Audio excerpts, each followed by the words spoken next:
Hey, this is Adam from the Adam Wines Guitar Academy, and this is going to be part 3 of our chord melody lesson series.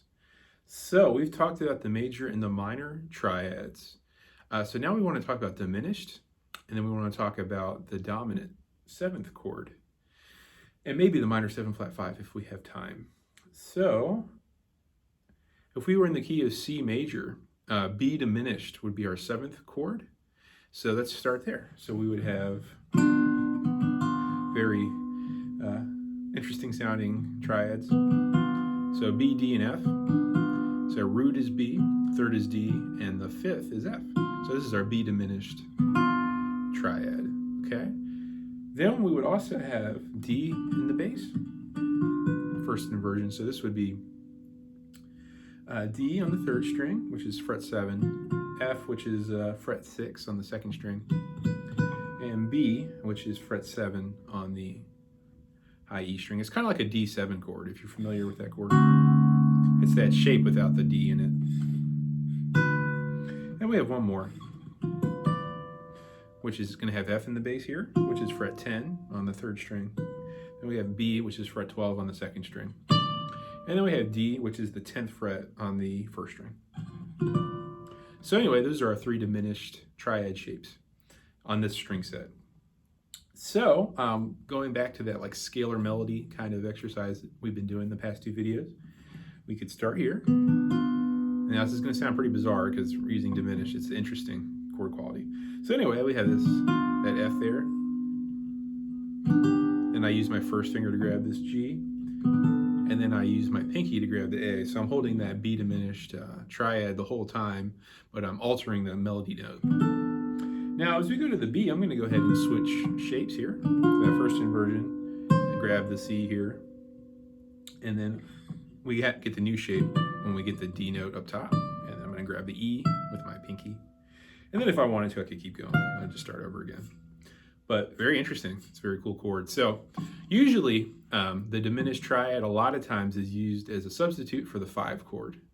So in the key of C major, G dominant 7 is actually the 5 chord, which sounds like this. And so what you can do on the guitar, you can omit the bass note, which is G, and just play the B, D, and the F. And when you do that, you get a diminished triad. So a dominant 7 chord actually contains a diminished triad inside of it. So you can use all of those to function if there's a 5 chord happening in the song. So which is a very interesting sound on the 5 chord, because otherwise you'd be just doing another major triad. So you would just have another G major triad if you don't do the diminished. It's a little bland. So with the 5 chord, you can use the diminished as a substitute. So it's very nice.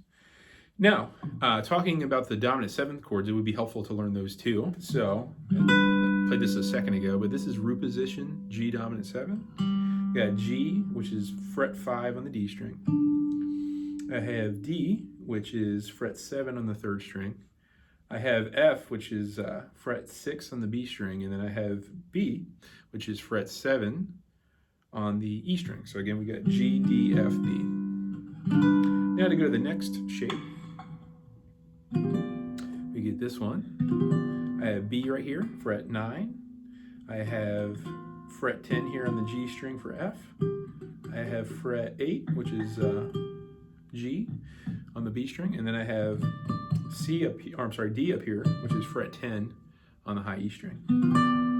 Now the next one, second inversion, we have D in the bass here, and I'm just borrowing. I'm going 10, 10, 10, and then using my middle finger to grab this F. So I have D, G, B, and F. And then I'll come back down here for this one. This is the 3rd inversion. I have F in the bass, fret 3, fret 4, B, fret 3, D, and fret 3 again, G. So anyway, those are your dominant 7th chord shapes. So we'll start here, do that little scale exercise we've been doing. I'm gonna grab that A there with that, switch shapes, grab the C, switch shapes. And then I might switch shapes because I just stretch so much, and grab that F there, and then we're there, home base again. So that's how that works.